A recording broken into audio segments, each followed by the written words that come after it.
Voilà, donc merci. Bonjour à toutes et à tous.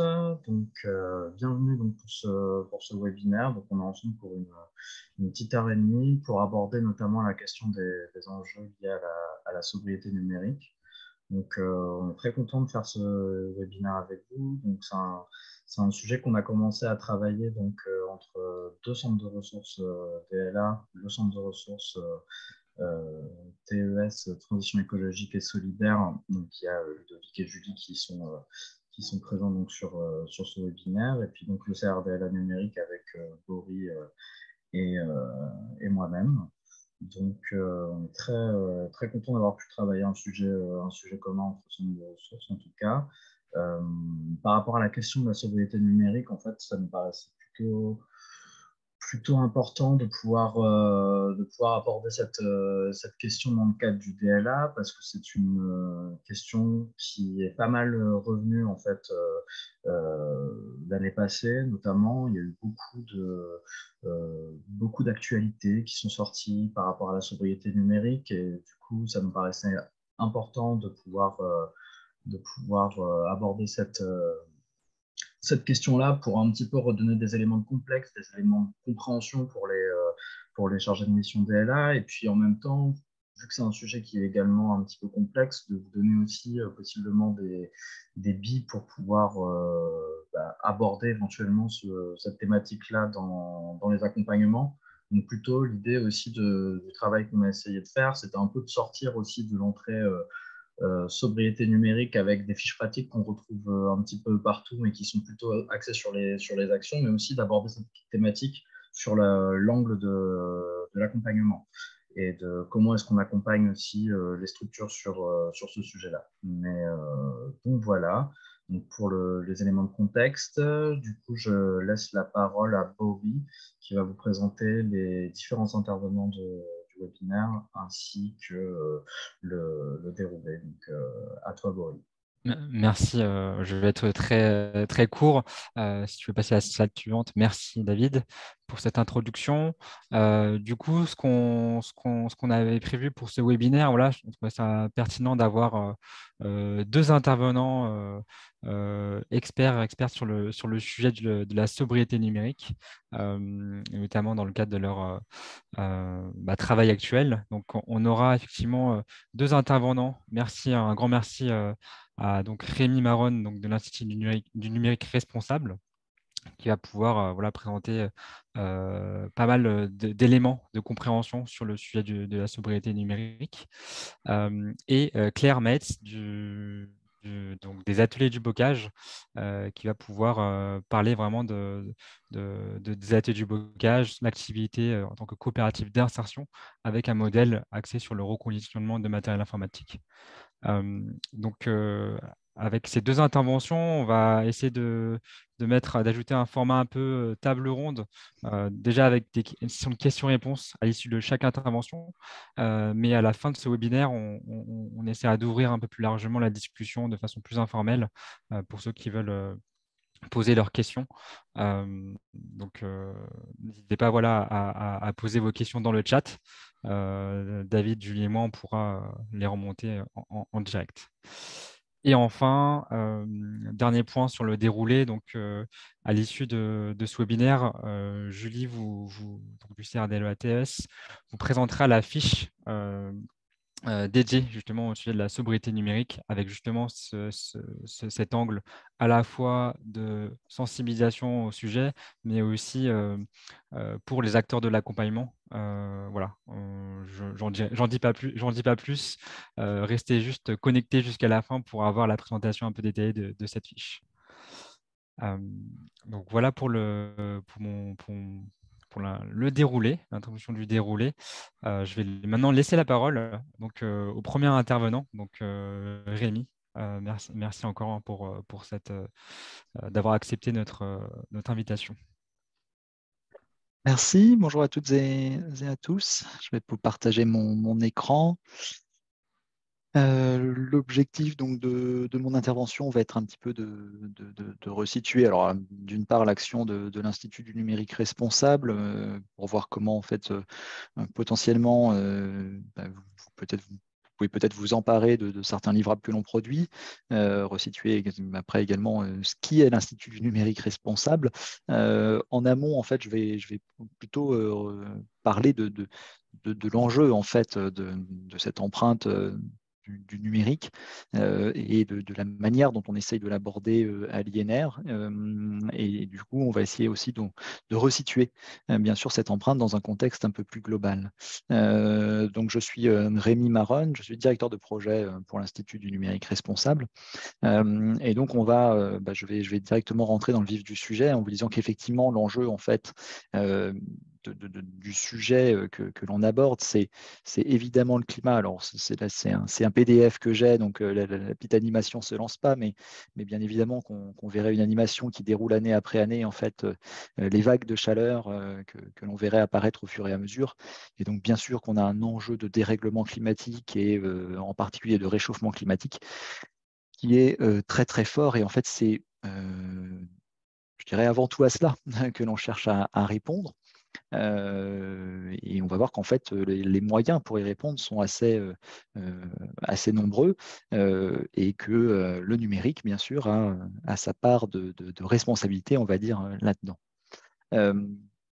Donc, si on resitue et justement on commence à aller sur le numérique, globalement aujourd'hui on a un numérique qui est très gourmand en ressources parce que c'est de l'infrastructure, c'est de l'équipement, c'est du réseau. Donc il y a beaucoup de choses en fait qui permettent au numérique de fonctionner et donc du coup bien sûr c'est autant de ressources derrière qui sont nécessaires à son fonctionnement, à son existence même. Donc derrière voilà on peut mettre un certain nombre de chiffres, on peut prendre beaucoup de chiffres pour se convaincre effectivement de l'empreinte qui est plutôt significative selon et avec différents indicateurs que l'on peut prendre, se dire qu'aujourd'hui c'est 4%, qu'en réalité ce chiffre de 4%, bien c'est quelque chose qui était vrai en 2020 ou juste avant 2020. Aujourd'hui, est-ce qu'on est plutôt à 5, 6 on ne sait pas exactement. Bon, l'enjeu en tout cas, c'est de se dire, OK, c'est à peu près ça.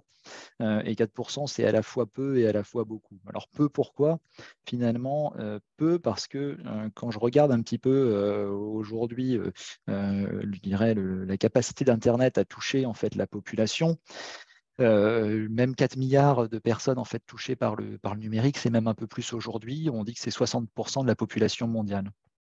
Bon, vous avez 4%, 4% en fait d'empreinte qui est utilisée, on va dire, enfin sur quelque chose qui est utilisé par 60% de la population mondiale. Si on fait la comparaison avec l'aviation, et je la fais parce que très souvent, en fait, c'est quelque chose qui est mis en perspective. Aujourd'hui, en fait, la problématique de l'aviation, c'est que c'est peut-être moins en pourcentage carbone, mais en revanche, il n'y a que 11% de la population mondiale qui prend l'avion. Et donc, quand on remet en perspective les choses, déjà, en fait, on voit qu'effectivement, il faut se soucier de l'empreinte du numérique, parce que, évidemment, la trajectoire, elle est là, hein, mais il faut aussi le resituer et se dire qu'en fait, on doit bien le replacer en fait, dans un contexte d'empreinte beaucoup plus global. Et donc, le transport, c'est un enjeu très important, un quart du problème.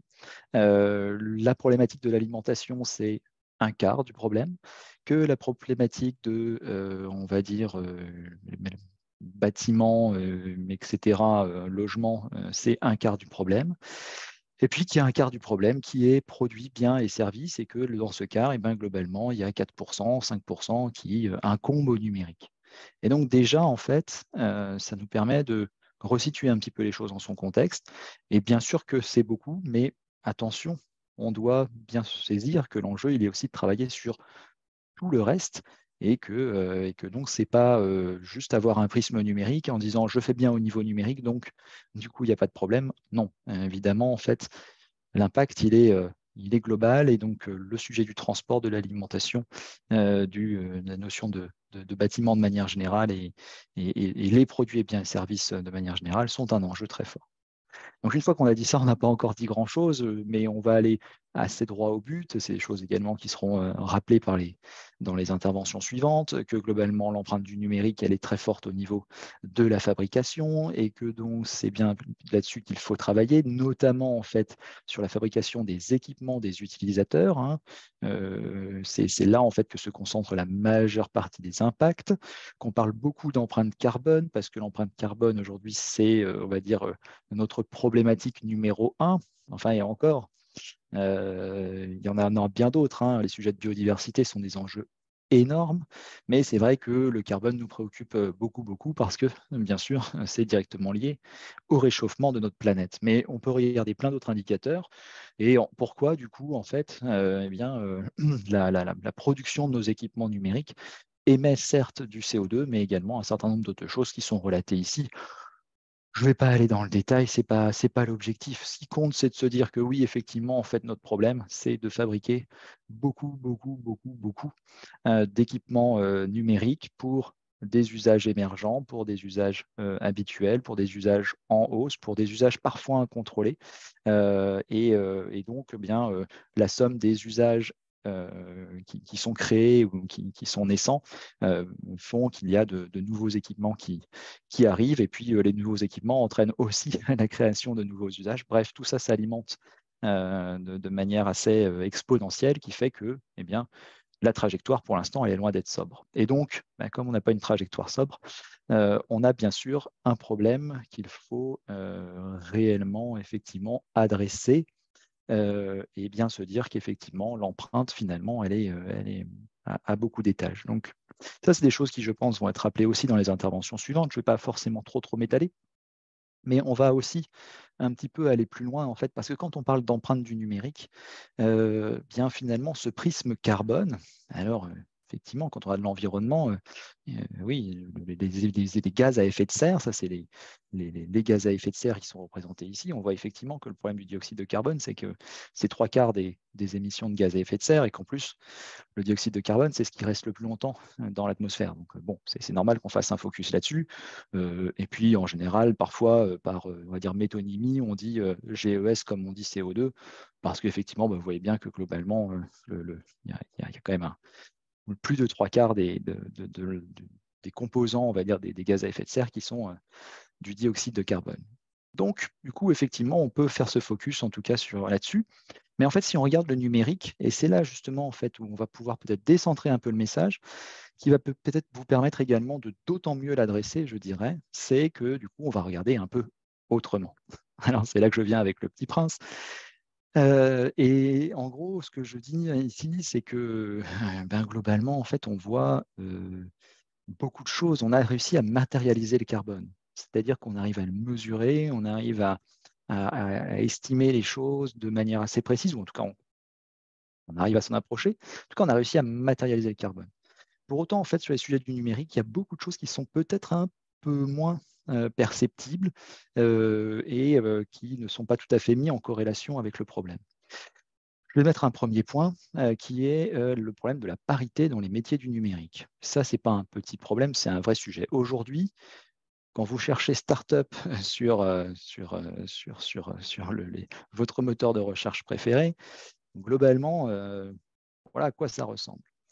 Et je parle de parité, mais il convient aussi de parler de diversité.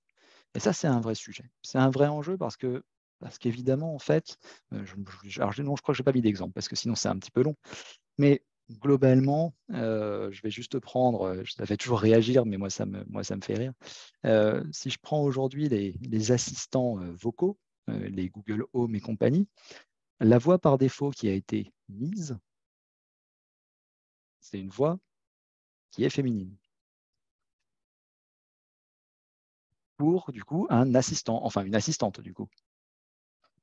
De là à dire qu'il y a un prisme stéréotypé volontaire, peut-être pas, mais enfin, en tout cas, c'est quand même assez étrange. Pourquoi n'a-t-on pas laissé le choix à l'utilisateur? Pourquoi, en fait, on n'a pas mis finalement une voix d'homme? Enfin, voilà, on aurait pu envisager certaines choses et peut-être que c'est tout simplement dû au fait que, justement, aujourd'hui, on a 80% des startups en France qui, en 2020 et donc en 2021, je n'ai pas encore trouvé les chiffres, mais en tout cas, en 2020, 80% des startups ont été créées par des équipes exclusivement masculines. Et en fait, c'est 80% des startups financées. Donc, on a un enjeu en fait sur ces sujets-là, c'est qu'on pensera beaucoup mieux en fait dans des équipes mixtes avec de la diversité, parce que clairement en fait aujourd'hui, on va recréer le monde de demain. On estime qu'on est capable de recréer le monde de demain avec globalement ceux qui ont fait le monde d'hier. Et le monde d'hier, comme vous le voyez, en tout cas c'est le monde d'aujourd'hui, il ne va pas très très bien d'un point de vue climatique. Donc l'enjeu de diversité, ce n'est pas un enjeu secondaire. L'enjeu de parité, il est d'autant plus criant parce que la parité, c'est 50% de la population mondiale et qu'aujourd'hui, il y a seulement 25% de femmes dans les métiers du numérique. Donc il y a des enjeux de parité, puis il y a des enjeux du coup plus globaux d'inclusion sur le fait qu'aujourd'hui, en fait, quand on crée un service numérique, on le pense pour 80% de la population et puis le 20% restant, on le laisse de côté. Et ça, évidemment, ça amène à créer des usages qui sont complexes, qui sont très innovants. Et on qualifie ça d'innovation, on qualifie ça parfois de progrès. Mais si le progrès, c'est laisser en fait 20% de la population en marge, peut-être qu'on peut redéfinir ce qu'est le progrès. Ce qui sera intéressant, c'est d'inventer demain en fait des nouvelles images et dire le progrès, c'est pas en fait avoir créé l'application magique, etc. C'est sans doute d'avoir réussi à penser une application qui est utilisable par toutes et tous. Et donc aujourd'hui, c'est ce qui fait que globalement, on a peut-être alors tout le monde se bat sur les chiffres, mais enfin globalement, les sites Internet qui sont réellement accessibles à toutes et à tous, si on est à 10%, c'est déjà un miracle. Donc on a un enjeu. Et en fait, quand je parle d'enjeu d'inclusion, du fait qu'aujourd'hui, il y a 14 millions de personnes qui se sentent exclues du numérique, c'est parce que soit elles n'ont pas les compétences numériques, soit elles n'ont pas le matériel qui est suffisamment puissant, par exemple, pour accéder à un service, ou suffisamment récent pour accéder à un service, ou des personnes qui ont une mauvaise connexion, ou en tout cas une connexion qui n'est pas suffisante pour accéder à des services qui demandent des ressources très importantes. Donc, voilà, l'enjeu, il est là aussi, des enjeux de parité, diversité, d'inclusion, et puis des enjeux éthiques également. Alors, sur l'éthique, on pourrait prendre 1000 milliards de choses. Moi, je vais surtout parler du modèle numérique tel qu'on l'a pensé aujourd'hui. On a un modèle numérique aujourd'hui qui, et là aussi, vous avez un levier très important, c'est qu'aujourd'hui, quand on a des personnes qui veulent créer un service autour du numérique, il faut qu'on arrive à le questionner sur qu'est-ce qu'on fait réellement, en fait, et qu'est-ce qu'on vient proposer, que ce soit au niveau environnemental, mais au niveau social et sociétal. Et là, je vous ai juste mis une petite capture d'écran de la société Deliveroo qui a été reconnue par jugement pour travail dissimulé, du coup, et donc le fait d'avoir fait travailler des auto-entrepreneurs globalement à la place de salariés. Quelle est la place sociale du coup des livreurs à cet endroit-là? Finalement, quel est le modèle numérique que l'on vient créer? Le modèle numérique que l'on vient de créer, en fait, en particulier, il y a un focus sur ces sujets de travailleurs indépendants, est très bien matérialisé dans ce film que je présente à chaque fois, mais Sorry We Missed You de Ken Loach, je vous invite vraiment à le voir. Mais comme je le dis aussi souvent, prévoyez juste le pot de crème glacée pour éviter de fondre dans un seau de larmes. Ce sera beaucoup, beaucoup mieux. Je vais raccrocher ça à un sujet très pragmatique, de manière à aussi permettre d'autant plus se représenter un petit peu les choses. Je vais le transposer à un sujet de conception responsable. Alors, conception responsable, qu'est-ce qu'on met derrière ce grand mot? C'est simplement en fait se dire, mais OK, mon enjeu, c'est de concevoir un service qui effectivement va être accessible au plus grand nombre, qui va être le moins impactant possible au niveau environnemental, parce qu'il y a peut-être il y a un enjeu. Alors, c'est quoi? On va définir justement par là, c'est quoi un service qui a peu d'impact au niveau environnemental, et puis également qui ne soit pas non plus un coût démesuré pour l'entreprise.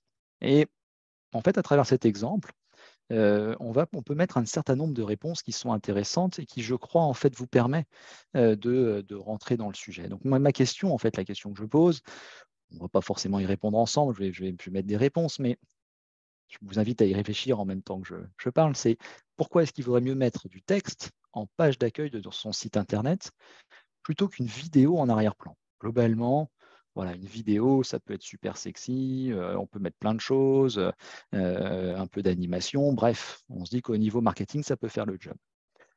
Alors, on va partir du principe que alors, la référence au film, c'est simplement que j'évoquais juste ici en fait la problématique des travailleurs indépendants, qui sont du coup, il y a une question dans le chat, j'y réponds. Il y a le sujet des travailleurs indépendants qui est évoqué ici, sur le fait que du coup, les sociétés comme Deliveroo ou Uber, par exemple, en fait, font travailler des travailleurs indépendants à la place de salarier ces personnes. Donc, du coup, elles ne remplissent pas leur rôle social. Et en fait, ce sujet du fait que ces entreprises, finalement, ne remplissent pas leur rôle social et mettent une pression assez incroyable sur ces personnes indépendantes, chargées de livrer, que ce soit de l'alimentaire ou des produits de consommation standard, est très, très bien abordé dans ce film de Ken Loach qui s'appelle « Sorry, We Missed You ». Voilà, globalement. Je reviens au sujet donc, que j'étais en train d'aborder sur ça. Voilà, et donc je disais, voilà, pourquoi est-ce qu'on mettrait plus un texte qu'une vidéo?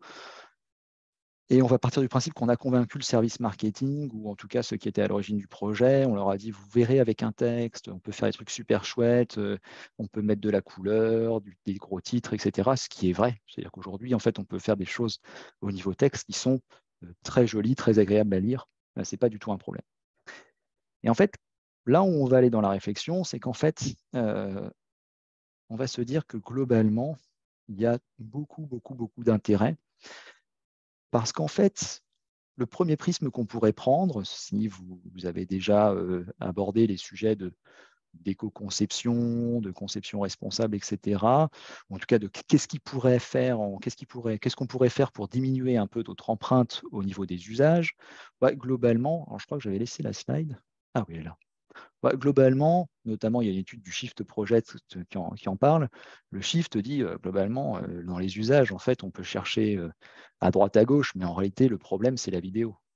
Alors, les usages aujourd'hui, 60%, voire plus, 60% à 80% de la bande passante, donc de la sphère Internet, en fait, de tout ce qui passe dans les tuyaux d'Internet, 60 à 80% de ce qui passe dans les tuyaux d'Internet, c'est de la vidéo. Donc, on imagine du coup des flux qui se baladent et qui nécessitent de l'énergie pour arriver jusqu'à nos ordinateurs. Donc, en gros, il n'y a pas à chercher. Le problème au niveau environnemental, au niveau des usages, c'est surtout la vidéo. Donc, on se dit, bah oui, effectivement, réponse simple, pourquoi du coup, en fait, on met un texte plutôt qu'une vidéo? C'est pour réduire la consommation d'énergie de mon site Internet. Et en réalité, on va trouver tout un tas d'autres raisons.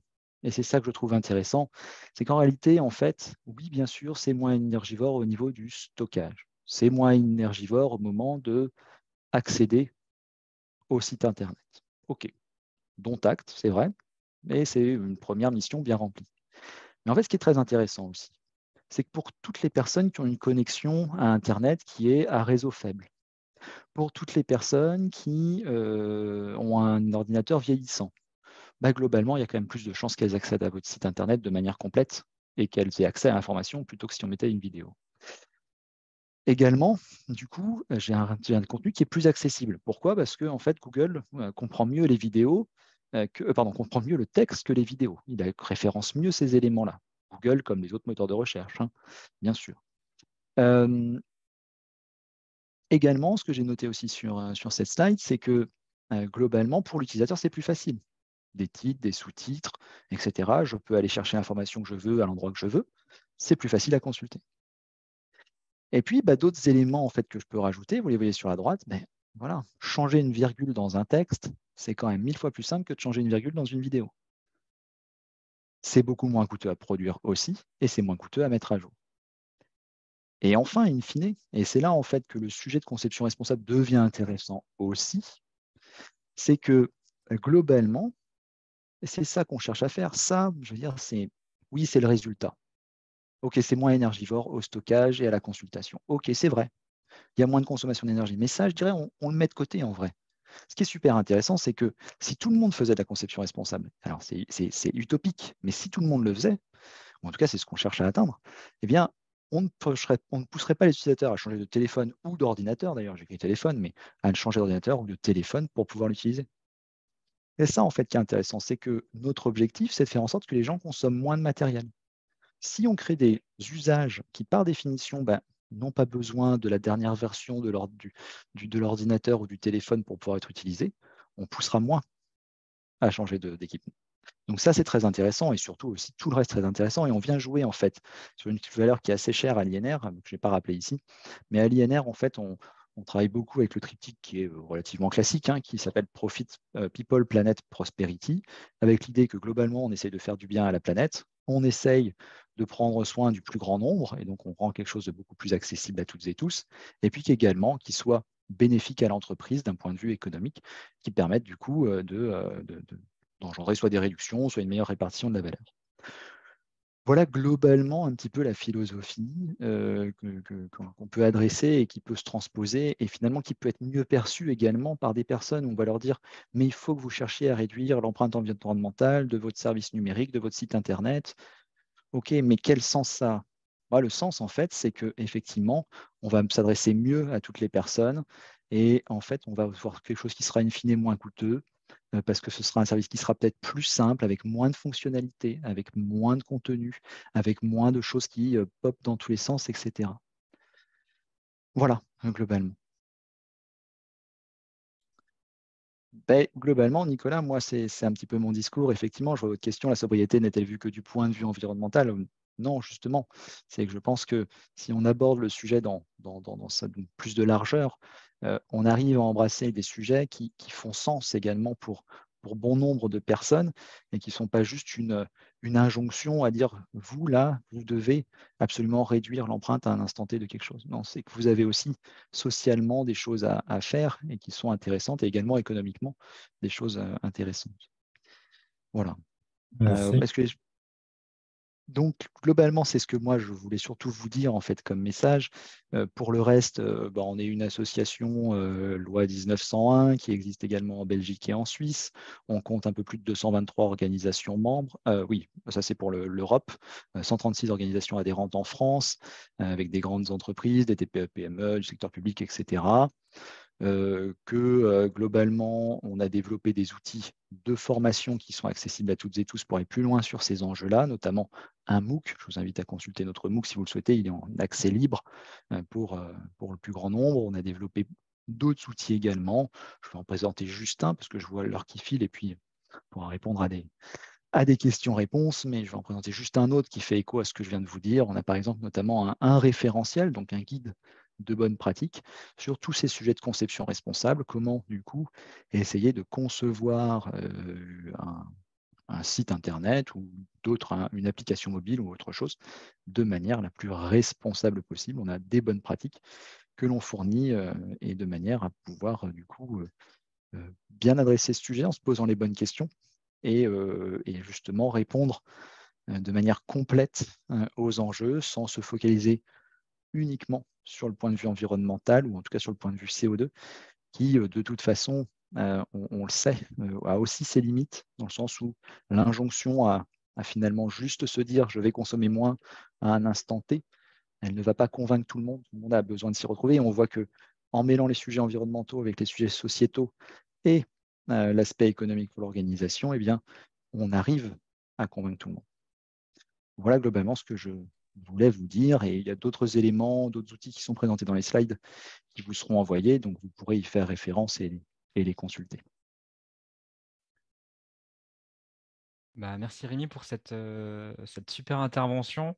Je ne sais pas si côté participant, il y a des questions, mais n'hésitez pas à désactiver le micro et prendre la parole. On peut se laisser peut-être 5-10 minutes pour un temps d'échange. Je sais pas si... David, je crois que tu as levé la main. Oui, j'en profite pour poser des questions moi aussi. Non, bah merci pour votre intervention. Ce que je retiens surtout, qui pour moi est intéressant, surtout par rapport aux structures de l'ESS qui ont souvent, qui ont souvent à cœur de défendre des valeurs. En tout cas, moi, je trouve ça intéressant aussi de partir du principe qu'en réfléchissant de manière inclusive et en réfléchissant aussi en partant des usages, en fait, on peut aussi arriver sur cette question de la sobriété. Après, je, je, je, je- moi, j'avais plutôt une interrogation, c'est que d'un côté, on voit qu'en fait, la question de la sobriété, bah, c'est quelque chose qui émerge beaucoup en ce moment et qu'il y a un petit peu ce qui est normal avec les enjeux environnementaux il y a aussi bah, tout cet allant qui nous amène à réfléchir sur nos usages, à ce qu'ils soient moins énergivores, notamment. On parle beaucoup de sobriété en ce moment en plus. Mais c'est vrai que moi, je m'interroge en même temps sur un mouvement que je trouve un petit peu contraire, en fait, vis-à-vis des mondes numériques, notamment là, enfin, si on peut parler des GAFAM, où on voit émerger d'un autre côté toute une nouvelle manière de penser le web. Enfin, c'est ce que certains appellent le Web 3, donc une troisième version du web donc qui là serait notamment relié à tout un tas de technologies ou d'usages qui sont particulièrement énergivores. Je pense notamment au métaverse tel qu'il commence un petit peu à émerger et à être conceptualisé au sein de Facebook, à la question des crypto-monnaies, etc., etc. Et en fait, on voit que il y a un petit peu deux paradigmes qui s'affrontent ensemble sur la question du numérique. Un paradigme qui, euh, qui a à cœur en fait de rentrer de manière frontale sur les questions éthiques et responsables, et en même temps un paradigme qui, pour le coup, a quand même une force de frappe assez conséquente, puisqu'on parle des GAFAM, qui nous emmène plutôt sur des usages particulièrement énergivores. Et je sais pas si, enfin, c'est une remarque, je sais pas si j'ai pas Ouais, réellement de questions là-dessus, mais je sais pas quel est votre point de non, vue. je vais effectivement. Puis bon, c'est le débat pour être très long. Évidemment, oui, c'est des choses qu'on regarde avec anxiété entre guillemets, hein, parce qu'effectivement, c'est encore des nouveaux usages et qui nous détournent en plus de l'urgence qui est la nôtre. Donc, pour moi, aujourd'hui, voilà, c'est encore des nouveaux moyens finalement de ne pas adresser le sujet que l'on doit adresser dès maintenant. Et ce qui est plutôt rassurant, si je prends juste le métaverse, c'est qu'aujourd'hui, le métaverse ne connaît pas de succès et d'appétence réelle. Que même, il est dit que même les salariés de Facebook n'utilisent pas le métaverse.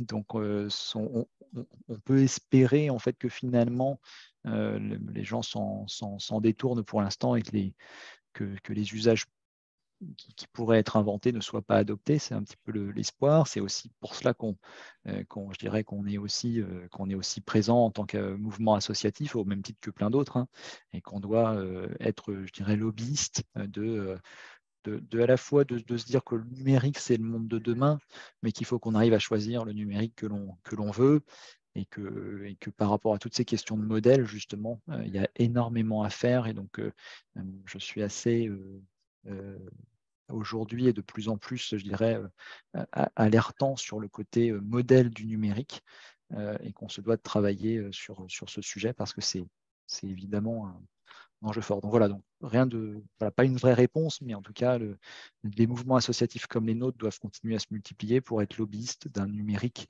qui soit le plus vertueux possible et non créateur d'usages qui nous détournent finalement de notre problématique. Je vois qu'il y a Complètement. également, La 5G, c'est voilà. un vrai sujet, effectivement. Je vois la question dans le chat, hein. La 5G est un vrai sujet. On peut se dire que ça peut être une solution sur certains points. On peut aussi regarder cela comme finalement une problématique qui ne fait que moi je prends souvent la parabole avec la voiture, hein. C'est qu'on a créé des routes nationales, on a eu des bouchons, puis du coup on a créé les 2x2 voies, puis en fait ça n'a pas suffi, puis on a créé les 3x3 voies, etc. etc. Donc l'enjeu, c'est plutôt de se dire comment est-ce qu'effectivement on arrive à créer des usages. Et justement, ce que je disais tout à l'heure, c'est que plus on sera capable d'emmener tout le monde vers la création de services numériques responsables, moins finalement, en fait, ce qui aujourd'hui est promu en termes de nouveautés comme la 5G aura un sens pour l'utilisateur. Donc, voilà, malheureusement, on va dire que pour l'instant, il y a des choix de société qui sont faits qui n'appellent pas à la sobriété, typiquement avec la 5G. Si la 5G appelle la 6G en fait juste après, de toute façon, on voit bien que c'est une fuite en avant perpétuelle Et alors que justement, la 5G devrait être une vraie discussion, puisque aujourd'hui, notamment, en fait, tout ce qui est 5G, en termes de déploiement, sera quelque chose qui sera extrêmement compliqué pour être déployé à l'ensemble des citoyens.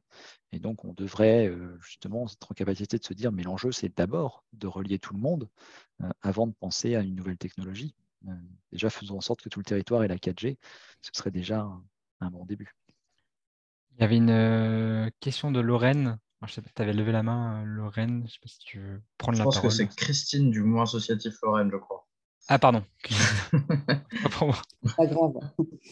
Moi, je voulais savoir si on avait pu faire un semblant de comparaison entre, comme on utilise de plus en plus la technique de la visio, du webinaire pour pouvoir se réunir, est-ce qu'on sait à un moment ou un autre faire le parallèle entre le déplacement, je ne sais pas, de 10 personnes en France, est-ce que c'est plus avantageux faire le C'est très parallèle? simple.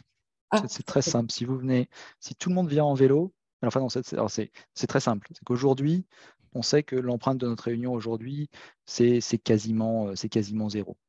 d'accord. Parce que même si la vidéo représente une consommation énergétique, par rapport, enfin voilà, ça reste quelque chose qui est très faible. On est sur la consommation électrique. Alors, si tout tourne sur des serveurs au charbon, c'est pas terrible, mais si tout tourne sur des serveurs qui sont alimentés au nucléaire, bon, franchement, on va pas créer beaucoup d'empreintes.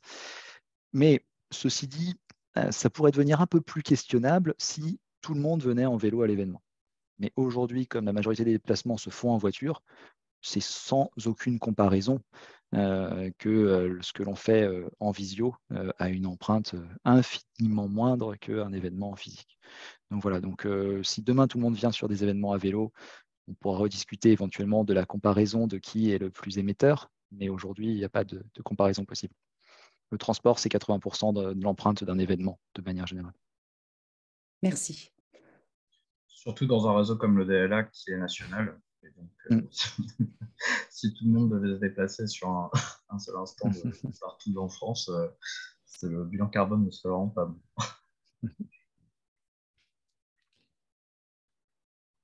Merci, je ne voudrais pas accaparer, je vois qu'il est 15h10. Ouais, je ne crois pas Ouais. qu'il y ait d'autres Il n'y a pas interventions. d'autres questions. Je propose de laisser la parole à Claire, Merci. des Ateliers du Bocage, qui va pouvoir nous parler de ce qu'on fait côté Atelier du Bocage, à la fois sur la partie réemploi et bien évidemment tout ce qui est modèle social derrière, qu'il y a derrière. Et puis voilà, je te laisse nous présenter un peu ce que font les Ateliers du Bocage. Alors, j'ai le support sous la main et je te laisse la parole. Merci Boris, bonjour à tous. Donc moi c'est Claire Metz, je suis responsable qualité, hygiène, sécurité, environnement pour les ateliers du bocage. Alors comme son nom l'indique, on est situé dans le bocage. Alors le bocage, ça parle peut-être pas à tout le monde, mais on est dans l'ouest de la France, dans un territoire assez rural. Donc cette histoire de 4G, 5G, ça nous parle complètement. C'est parfois un peu chaotique pour pouvoir utiliser tous les usages du numérique. Je te laisse avancer, Boris, si c'est possible. Alors nous, notre vision, on est comme vous, on est des acteurs de l'ESS, on est aussi acteurs de l'économie circulaire. Et nous pensons qu'il est urgent de changer collectivement nos façons de travailler et de consommer. Et pour cela, nous accompagnons les transitions sociales, écologiques et numériques. Et de tout ça, c'est pour montrer en fait qu'on a un modèle économique qui est responsable et que c'est tout à fait possible, même si ça pourrait paraître complètement utopique. Pardon. Aujourd'hui, les ateliers du bocage, voilà. Nous sommes une coopérative d'utilité sociale et environnementale. Alors, c'est quoi? C'est tout simplement, nous sommes une SIC, c'est-à-dire que chaque membre, notre coopérative, donc, on est représenté par différents secteurs, à la fois des salariés qui sont sociétaires de notre structure, les pouvoirs publics, donc une agglomération, un département, une région, qui nous soutiennent aussi, et puis des acteurs de l'ESS de notre territoire et des entreprises, y compris des associations, et le mouvement Emmaüs, puisque nous faisons partie du mouvement Emmaüs. Donc, comme je disais, on est planté dans le 79, dans l'ouest de la France, Sur l'année 2021, c'est 14 millions de chiffre d'affaires. Quand je vous dis qu'un modèle économique est responsable, c'est que ça fonctionne. Aujourd'hui, on est 175 salariés répartis sur 3 sites, tous dans le 79, dans un rayon de 5 km. Rien de bien extraordinaire à ce niveau-là. Et qu'est-ce que nous faisons au quotidien? C'est aujourd'hui 74 salariés qui sont en insertion dans nos activités. Alors pourquoi l'insertion? C'est tout simplement notre entreprise est à la fois une entreprise d'insertion, une entreprise d'accueil de personnes en situation de handicap. Donc on est EI et EA. Sur l'ensemble de ces salariés, donc en insertion, c'est des gens qui sont éloignés de l'emploi, qui aujourd'hui, dans un contexte de chômage national, ont des difficultés à trouver un emploi durable. Et en les accueillant dans nos ateliers, ça leur permet à la fois de retrouver un rythme au travail et de pouvoir travailler à la fois sur les métiers du numérique, puisque nous faisons du reconditionnement de matériel numérique, entre autres. Nos salariés en situation de handicap sont quasiment tous sur notre atelier de démantèlement de matériel informatique et reconditionnement de téléphonie. Et aujourd'hui, c'est 63% de nos parcours d'insertion qui sont ce qu'on appelle en sortie positive. C'est des salariés qui, à la fin de notre parcours de 2 ans, vont trouver un emploi durable sur des entreprises locales ou vont pouvoir réintégrer une formation, par exemple. Et on consacre forcément beaucoup d'heures à ces formations pour l'ensemble de nos salariés, puisque l'objectif est de pouvoir permettre aux salariés que nous accueillons, mais pas que, de pouvoir grandir et s'émanciper au travail par le biais des formations. Ouais, c'est bon. Alors pourquoi on a bien parlé tout à l'heure, Rémi nous l'a souligné, mais l'impact principal d'un matériel numérique, qui ce soit un téléphone, un ordinateur, une imprimante, son impact, il est surtout au moment de sa fabrication.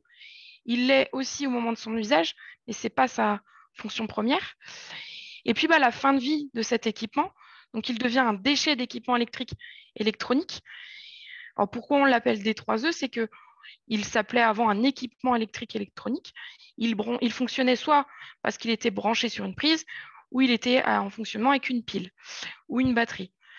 Clairement, votre ordinateur qui va fonctionner, donc votre unité centrale via une prise, votre téléphone portable via sa batterie. Un D3E, on va dire qu'il est ménager. C'est tout ce que nous avons chacun dans nos foyers. Et il peut être aussi d'origine professionnelle. C'est ce qu'on va retrouver plus spécifiquement en entreprise. Quand je dis spécifiquement en entreprise, je ne pense pas que vous ayez tous un photocopieur à disposition chez vous. Donc là, on va dire que c'est un D3E professionnel. Par contre, un ordinateur portable, un écran d'ordinateur, potentiellement, vous en avez à la maison. On considère que chacun, chez soi, on possède à minima 8 équipements électriques, électroniques à domicile. Quand vous le multipliez avec ce que vous avez éventuellement au travail, ça veut dire que potentiellement, on a un gisement d'équipements qui, en fin de vie, devient un déchet d'équipement électrique électronique. Ce déchet, il est réglementé. Il existe différents textes de loi qui nous imposent de faire des choses en tant que particulier, mais aussi en tant que professionnel. Alors, je vous en ai cité quelques-uns. Celui qui va être au plus au cœur du sujet en ce moment, c'est la loi anti-gaspillage pour l'économie circulaire. Il nous touche particulièrement, puisque dans les marchés publics, il va y avoir une obligation d'acheter du matériel reconditionné ou contenant des matières recyclées. Pour ça, encore faut-il qu'il y ait du gisement, et du gisement qui soit accessible pour tous, pour le marché public, mais pas que. Je vous passerai les textes de loi, hein. C'est imbuvable, mais ça fait partie du deal. Qu'est-ce qu'à votre avis, qu'est-ce qu'on peut recycler, reconditionner? Un peu de tout, rien. Il y a beaucoup d'idées préconçues. Je vous lance la patate chaude. C'est pour que ce soit un peu dynamique, parce que sinon, vous allez vous endormir. Vous avez le droit de répondre. Tu veux qu'on cite des exemples de matériel recyclé, c'est ça? Ouais, si vous en avez, ouais. De choses qui existent, parce que... le truc le plus évident pour nous, ce sera le téléphone et l'ordinateur, quoi, déjà. Ouais. D'autres idées? Alors, les métaux lourds, c'est ce qui va contenir, c'est ce qui peut éventuellement être contenu à l'intérieur. Les batteries, ça va être la même chose. C'est ce qui va se retrouver à l'intérieur de ces équipements. Boris, je te laisse passer la slide suivante. Ça va les aider. Alors, je vous ai mis un petit panel un petit peu de tout ce qui peut se retrouver comme matériel. À savoir que tout ce que vous avez sous les yeux est à la fois recyclable, réemployable et reconditionnable. Sous certaines conditions, bien évidemment. Un des premiers points, c'est que tout est recyclable dans la grande majorité. Oh, tu vas trop vite, là, Boris, tu vas trop vite. Merci. Excusez-nous, on a des petits problèmes de coordination. Tout est recyclable en partie. Pourquoi je dis ça? C'est que à l'intérieur de tous ces équipements, il y a des composés pour lesquels on maîtrise plus ou moins les opérations de recyclage. Aujourd'hui, il y a des acteurs sur le marché qui sont capables de recycler, d'autres un peu moins. On entend beaucoup de choses. Ah non, mais ça, c'est pas du tout recyclable, hein. La batterie, ça se recycle pas. Ben, les batteries, ça se recycle. Est-ce que ça peut être réemployé? Ben, si vous avez un équipement qui est fonctionnel, on fait une petite remise en état, il peut avoir une deuxième vie. Tout simplement, si vous mettez votre téléphone portable en vente sur le bon coin, ben, c'est du réemploi. Il est réutilisé. Quelqu'un va en avoir utilité en deuxième vie. Le reconditionnement, c'est quoi? C'est tout simplement, on prend un équipement plus ou moins fonctionnel, on va le tester, on va le réparer et on va le remettre pour une deuxième vie. Je veux bien que tu passes, s'il te plaît. Merci. Donc tout à l'heure, Rémi le disait, mais à peu près 80% de l'empreinte environnementale d'un équipement, c'est sa fabrication. Et donc nous, dans nos ateliers, on est capable de prouver, et on le prouve au quotidien, qu'il est possible d'allonger la durée de vie de nos équipements. Aujourd'hui, entre 50 et 60% des équipements qui nous sont confiés sont, en fonction de leur catégorie, entre du téléphone, l'ordinateur, je vais me baser surtout sur l'ordinateur, entre 50 et 60% des équipements qui nous sont confiés sont reconditionnés. Donc oui, on peut prolonger la durée de vie des équipements pour pouvoir leur donner un impact moindre au moment où ils vont être remis sur le marché. On allonge vraiment la durée de vie, ce qui fait qu'on n'a pas besoin de reprendre des ressources à la planète pour pouvoir recréer de nouveaux équipements. Bien évidemment, tous les équipements ne sont pas forcément suffisamment fonctionnels. On a besoin de racheter de la pièce détachée, neuve, d'occasion. Alors nous, on appelle le vampirisme. On prend dans nos ateliers 2 ordinateurs, on récupère des pièces détachées, on démonte, on teste des petites pièces. Ce qui est fonctionnel, et ben avec 2 ordinateurs, on va en faire un. Avec 3, on va en faire un. Parce qu'à un moment donné, on se dit, ça ne sert à rien d'aller rechercher des pièces détachées en Asie, si derrière, on peut avoir la même chose déjà dans nos ateliers. Ça n'a pas de sens de faire traverser des pièces d'un bout à l'autre du monde, alors qu'on les a dans les ateliers.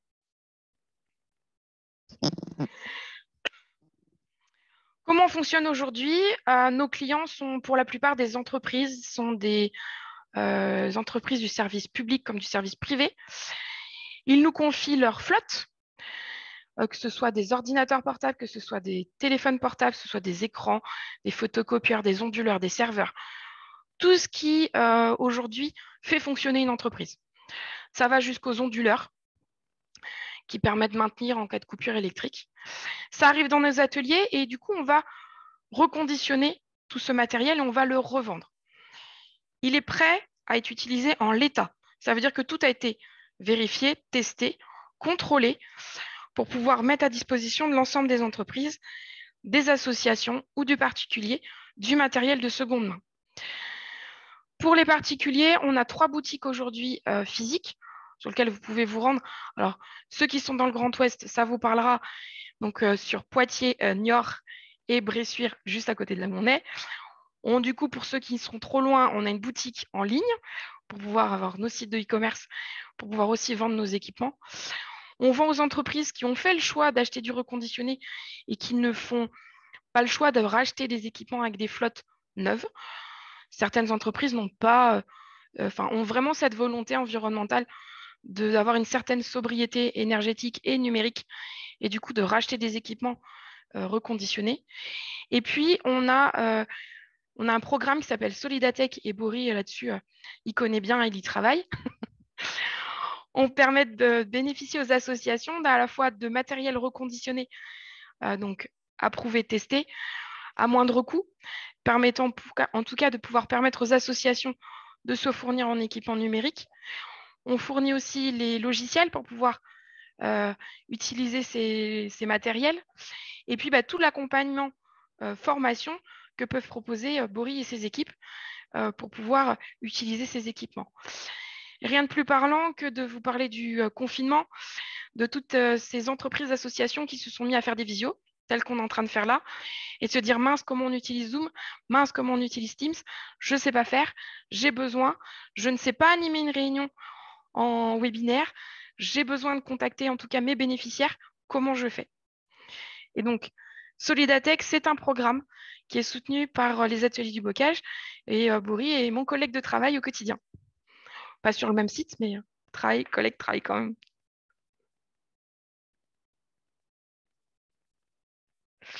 Donc, notre mission, alors, elle est très globale, mais elle va de l'étude de ce que peut avoir l'entreprise dans ses stocks de matériel, de la collecte dans son entreprise, le traitement, la traçabilité. Vous vous doutez bien qu'un équipement qui a pu servir au ministère des Armées ne va pas pouvoir aller en l'état rejoindre une association ou une vente à un client lambda en boutique.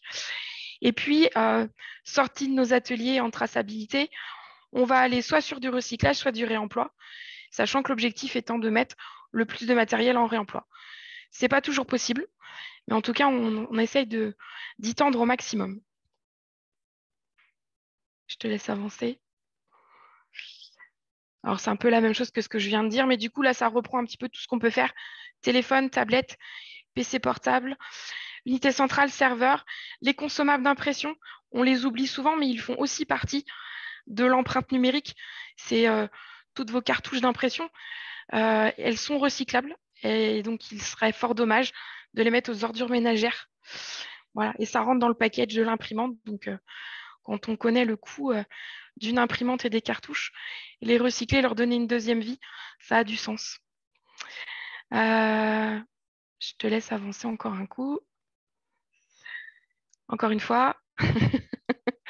Alors, toutes nos activités, je ne vous l'ai pas dit, mais on est certifié ISO 14001, donc démarche environnementale d'amélioration continue, ce qui nous permet de prouver que nos activités ont vraiment un impact environnemental. Et pour toutes nos activités de réparation en SAV, on est certifié Service France Garantie, ce qui prouve que toutes nos activités sont bien faites en France, sous des contrats de travail français, et que on n'expédie pas toutes nos SAV à l'étranger, comme beaucoup de reconditionneurs malheureusement. Ouais. Souvent, ce qui est un frein à la mise à disposition des équipements, des équipements numériques, c'est la confidentialité des données qui vont se retrouver à l'intérieur des équipements. Vous nous confiez votre téléphone portable, vous nous confiez votre ordinateur, vous êtes une grande banque en France, il y a des données qui se retrouvent à l'intérieur de ces équipements.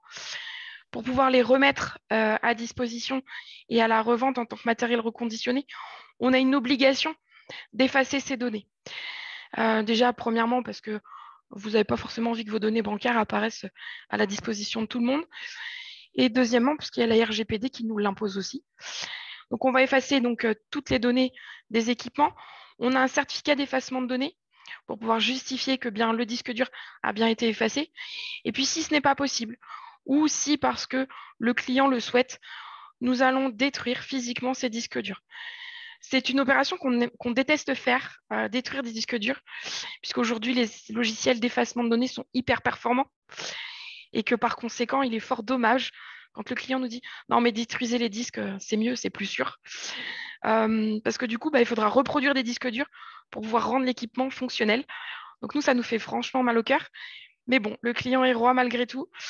Donc, on va malheureusement détruire ces disques durs, mais priorité est donnée vraiment à l'effacement des données pour pouvoir permettre de remettre l'équipement en l'état au moment de sa revente.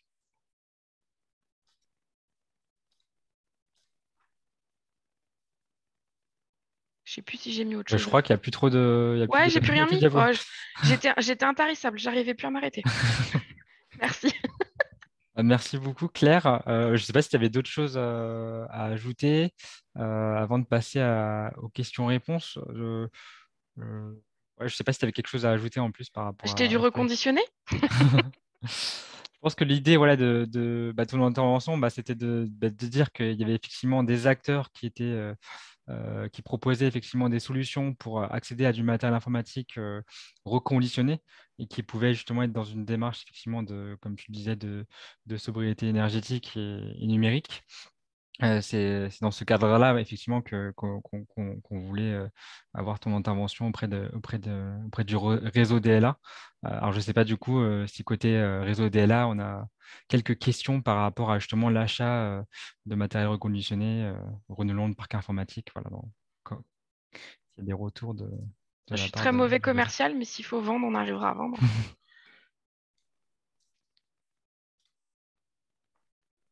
Juste peut-être préciser aussi également que par rapport à ça aussi, la question du matériel en fait me paraît aussi très importante puisque on est passé un petit peu vite dessus sur la présentation de Rémi tout à l'heure, mais quand on parle de sobriété numérique, c'est vrai que le premier enjeu, c'est la question du matériel. En fait. Mm. C'est quand même le matériel qui aujourd'hui est le plus énergivore et le fait de le rénover toujours le matériel, changer toujours le matériel d'un parc informatique, par exemple, enfin, même pour une association qui va changer d'ordinateur tous les X temps, etc. C'est vrai que c'est quand même la question du matériel sur lequel il y a le plus de capacité d'agir en matière de sobriété, surtout pour des associations enfin pour des associations pour des ou autres, mais des structures de l'ESS qui rentrent dans le cadre du DLA, où en fait, sur la question des usages numériques en tant que tels, voilà, l'impact environnemental, enfin, c'est quand même un impact faible, relativement faible parce que les activités sont assez peu énergivores, mais vraiment là où là où il y aura le plus d'impact, en tout cas, c'est sur la question du matériel. Du coup. Sachant que dans les équipements que nous récupérons, c'est du matériel professionnel de base, ça vient d'entreprises. Du coup, c'est des équipements qui sont quand même assez robustes, plus robustes que si vous l'achetez chez des distributeurs assez courants, pour pas en citer, mais voilà, c'est du matériel qui est plutôt robuste, qui a plutôt été acheté directement auprès de fabricants. L'arrêté, c'est si vous souhaitez équiper, comme certains gros groupes, 1000, 2000 ordinateurs identiques sur un même site. Là, c'est compliqué parce que du coup, on n'aura pas forcément le nombre d'équipements. Par contre, si vous avez un informaticien qui est un peu patient et pour lequel vous avez vraiment l'envie, voilà, c'est 1000, 2000, on peut trouver dans des petites structures où voilà, vous avez une centaine, 200 équipements à mettre et c'est déjà pas mal. Voilà, il y a possibilité en tout cas d'acquérir du matériel qui a déjà eu une première vie de 3, 4 ans. Généralement, les gros groupes renouvellent leur matériel tous les 3, 4 ans, voire plus. La crise Covid nous a montré qu'il y avait eu un suréquipement, en tout cas, pour pouvoir permettre à l'ensemble des collaborateurs de pouvoir avoir du matériel à domicile comme au travail. Et on voit un ralentissement des achats, en tout cas aujourd'hui dans le secteur, de ralentissement des achats de matériel neuf. Ça ne veut pas dire qu'il n'y a pas d'équipements qui vont sortir sur le marché dans les mois, années à venir. Bien au contraire, puisqu'ils se sont équipés des matériels reconditionnés et qui arrivaient à un certain temps, hein, même si on n'aime pas l'obsolescence, mais à un moment donné, on voit bien que dans les usages, on va avoir besoin d'équipements un peu plus récents, tous les uns comme nous sommes. Mais voilà, on a la possibilité d'avoir du matériel aujourd'hui dans le monde du reconditionné, d'avoir du matériel en quantité suffisante pour pouvoir permettre au plus grand nombre, en tout cas, d'acquérir du matériel assez facilement.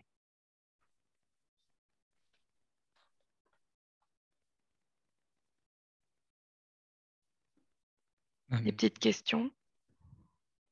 Non, c'est vous, c'est le moment. S'il n'y a pas de questions, n'hésitez pas. Hein, de toute façon, on n'a pas encore fini ce webinaire. Il nous reste un temps, du coup, qui sera présenté. Ah, il y a une question de Maxime sur l'espace de discussion. Que pensez-vous de Back Market?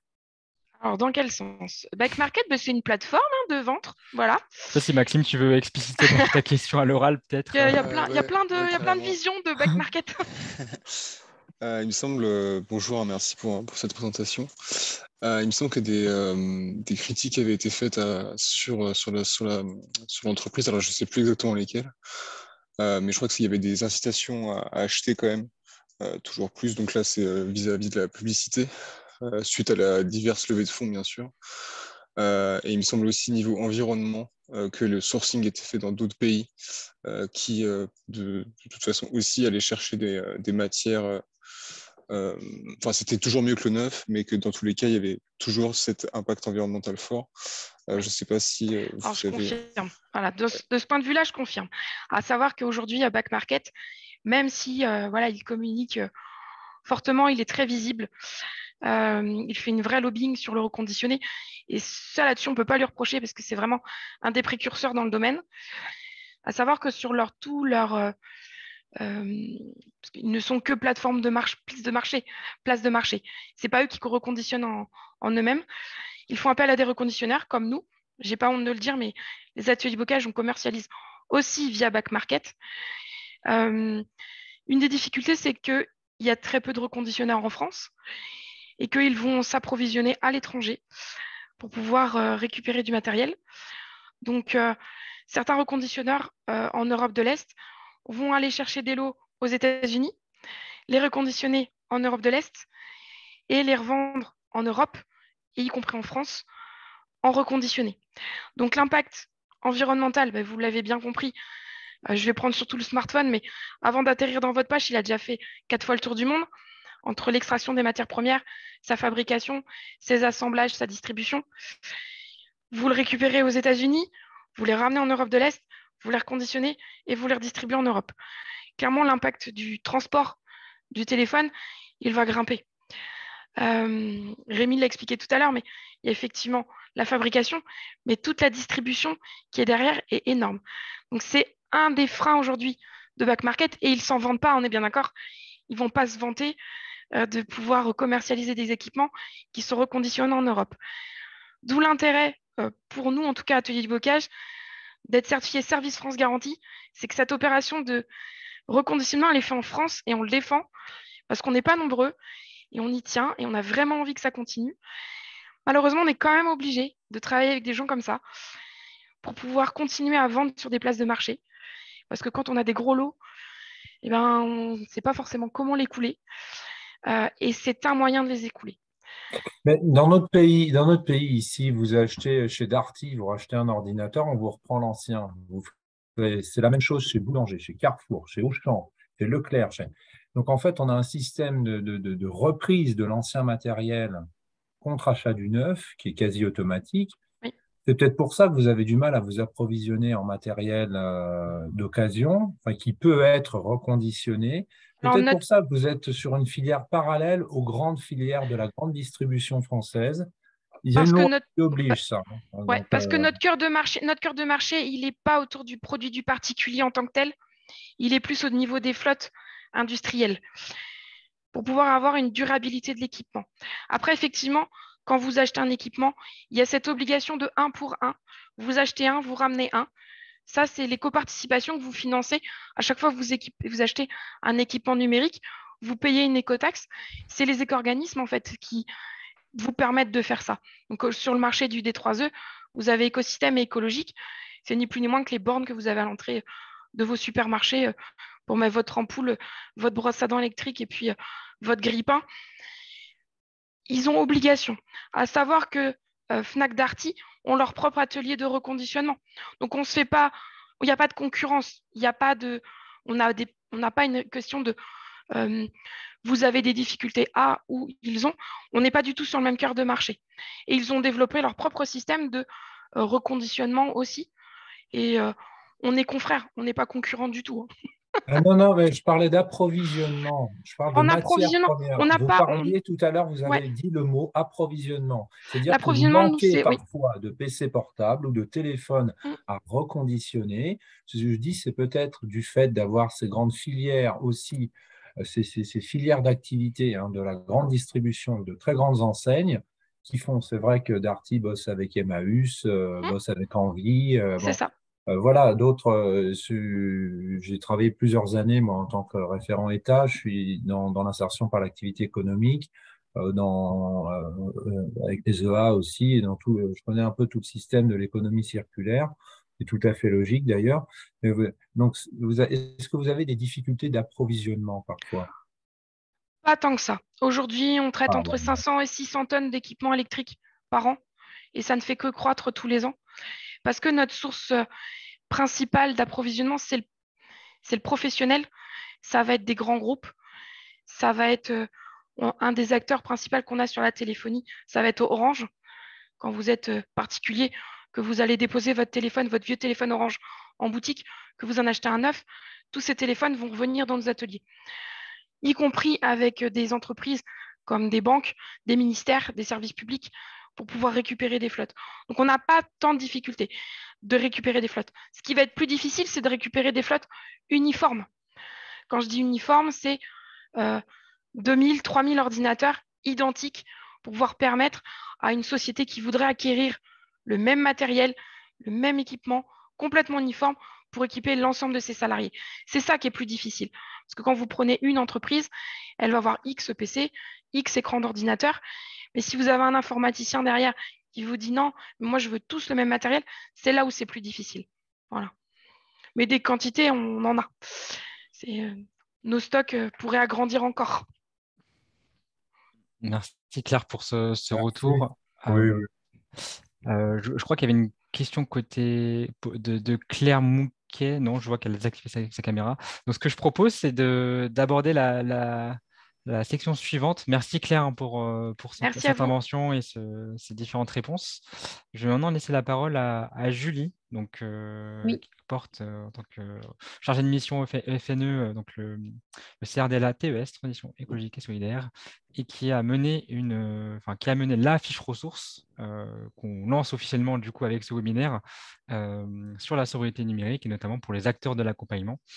Donc Julie, je te laisse prendre la parole et prendre la main sur le partage d'écran si tu as quelque chose à présenter. Oui, je vais vous partager la fiche si ça fonctionne. Est-ce que là, vous voyez mon écran? Ouais. Okay. Oui, oui. Ok, je ne sais pas pourquoi ça a enlevé l'autre côté, mais c'est pas grave. Du coup, donc voilà, on a travaillé avec David et Boris sur une fiche qui regroupe un peu les différents enjeux. Donc nous, on a pris un angle d'attaque quand même plutôt axé environnement. L'idée, c'est juste de vous présenter très rapidement l'organisation de la fiche et puis on vous l'enverra de toute façon à la suite de ce jeudi du DLA. Donc voilà, elle se coupe en 3 grandes parties. La première, c'est revenir vraiment sur les grands enjeux de pourquoi on parle d'impact environnemental du numérique, quels sont les grands chiffres, les grandes données pour comprendre en quoi le numérique a des impacts, avec un focus sur du coup les équipements numériques. Comme disait David tout à l'heure, c'est vrai que c'est le point noir de l'empreinte environnementale du numérique, c'est la fabrication des équipements. Et puis une deuxième partie sur la question des pratiques et donc des bonnes et mauvaises pratiques numériques d'un point de vue environnemental. La seconde partie, c'est une première entrée vers les premiers réflexes finalement pour réduire son impact environnemental. Donc ici, c'est des billes d'action finalement, des bonnes pratiques pour agir à l'échelle individuelle comme à l'échelle d'une organisation. Et puis, donc voilà, là, c'est un petit focus sur les 4 habitudes les plus impactantes. Et puis, du coup, la troisième partie, c'est sur comment accompagner vers la sobriété numérique, qui revient donc sur une petite présentation et puis surtout qui renvoie vers toute une série d'outils et d'acteurs. Donc, une première partie sont là et puis on vous a mis toute une bibliographie et toute une série d'outils, que ce soit des formations, que ce soit des outils. Par exemple, on a un outil du Green IT qui permet de calculer l'impact environnemental du site internet, voilà, des ressources qui sont aussi plus thématiques pour approfondir le sujet. Voilà, donc ça, on vous le partagera à la suite du webinaire. Et si vous avez des questions ou des retours à faire là-dessus, n'hésitez pas à revenir vers nous. Voilà, je ne sais pas si Boris, David, vous vouliez ajouter des choses là-dessus. Non, effectivement, je pense que c'est une fiche ressource qui pourrait être encore modifiée dans le temps en fonction de vos retours. Donc, l'idée, c'est que vous nous partagiez à Julie, David ou moi donc, d'éventuels retours notamment sur la façon dont vous abordez ces questions-là de sobriété numérique auprès des structures que vous accompagnez. Quelles sont concrètement les questions qui vont surmonter et qu'est-ce qui vous manque, vous, dans votre discours, dans votre façon de les accompagner sur ces sujets-là? On sera ravis de produire, d'améliorer cette ressource. Si David, tu avais quelque chose à ajouter par rapport à ça? Non, non, non. C'est vrai qu'en fait, comme je disais un peu en introduction, il y a eu beaucoup, beaucoup de ressources de webinaires, de fiches qui ont été faites sur cette question de la sobriété numérique. Et c'est pas forcément une thématique, je pense, qui est très simple à traiter dans le cadre du DLA, parce que je pense, sans trop m'avancer, mais que des structures qui viendront vous voir et qui vont vous dire j'ai besoin de me faire accompagner pour réduire l'impact environnemental de mes usages numériques, c'est pas, c'est pas souvent que vous allez en avoir. Et je pense que les impacts en plus, comme on disait, seront un peu minimes. Par contre, je pense que ce qu'il faut, c'est aussi, c'est ce qu'on va essayer de faire aussi avec cette fiche, c'est de réfléchir à comment l'aborder peut-être dans des temps un petit peu plus larges, que ce soit sur les questions de stratégie numérique et sur les questions de transition écologique, en fait, parce que moi, c'est quelque chose que je pense qu'il faut garder, c'est-à-dire que c'est un sujet qui a à prendre dans une conception un petit peu plus globale.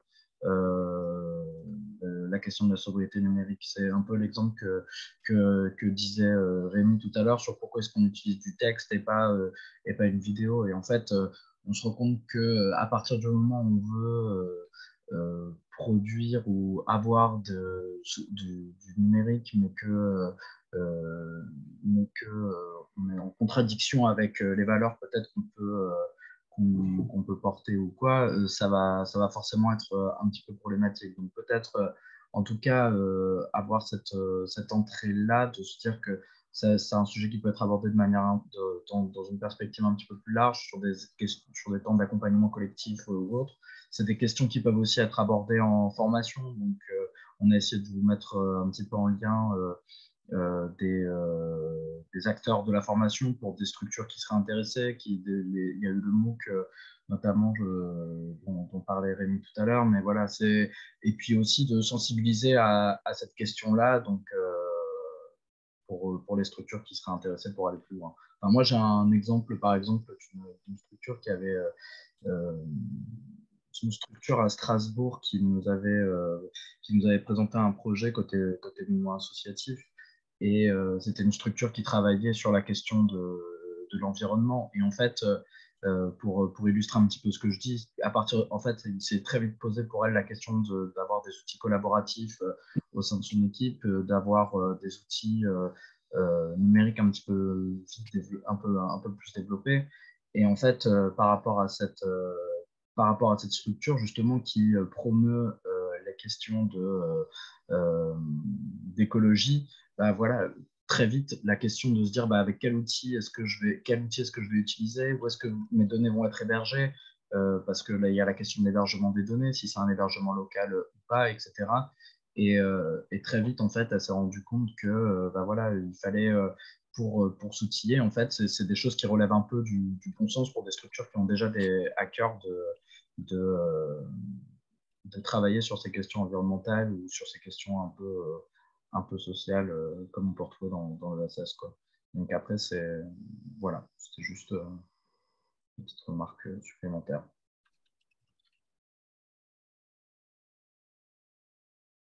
Alors, j'ai vu qu'il y avait une question pour... je ne sais pas si Christine, tu voulais intervenir. Non. Une question d'Anaïs Elny à destination de Rémi. Donc, Rémi, malheureusement, a dû s'absenter, mais je relayerai la question à l'issue de ce webinaire s'il ne se reconnectait pas. Est-ce qu'il y a d'autres questions? Eh bien, si ça vous va. Alors, j'ai remis le lien de la fiche. Enfin, vous pouvez retrouver la fiche. Je l'ai mis en accès sur le site du crdelanum.fr/s'informer. Donc, j'ai mis le lien dans la discussion Zoom. Si vous voulez accéder plus largement à toutes les ressources qu'on a produites, n'hésitez pas à les explorer. Et puis sur ce, ben, je pense qu'on peut mettre fin à ce webinaire. Sauf si David, Julie, vous avez d'autres choses à ajouter. Non, merci à tous d'avoir participé. Et puis, encore une fois, n'hésitez pas à revenir vers nous si vous avez des commentaires ou des besoins de compléments ou des questions ou des choses qui n'ont pas du tout été évoquées dans la fiche. Enfin, l'idée, c'est une première version et qui sera modifiable et amendable selon les besoins. Voilà, donc n'hésitez pas. Merci Claire, encore une fois, et merci à tous pour votre Merci à participation. tous. Merci à tous. Bonne fête. Merci. Et puis en ce qui me concerne, comme j'avais alerté tout le monde par mail, mais comme je quitte le réseau DLA à la fin de l'année, je tenais aussi à remercier les chargés de mission présents pour ces 18 mois que j'ai passés au sein du réseau DLA. Et en tout cas, j'espère avoir d'autres occasions de retravailler avec vous. Et puis, je ne serai pas très loin parce que je reste au mouvement associatif. Mais merci beaucoup à vous pour ces 18 mois et à bientôt. Je reste là pour toute question relative au numérique, bien sûr. Ouais, au revoir. Vous êtes entre de bonnes mains. Au revoir. Au revoir. Au revoir. Merci.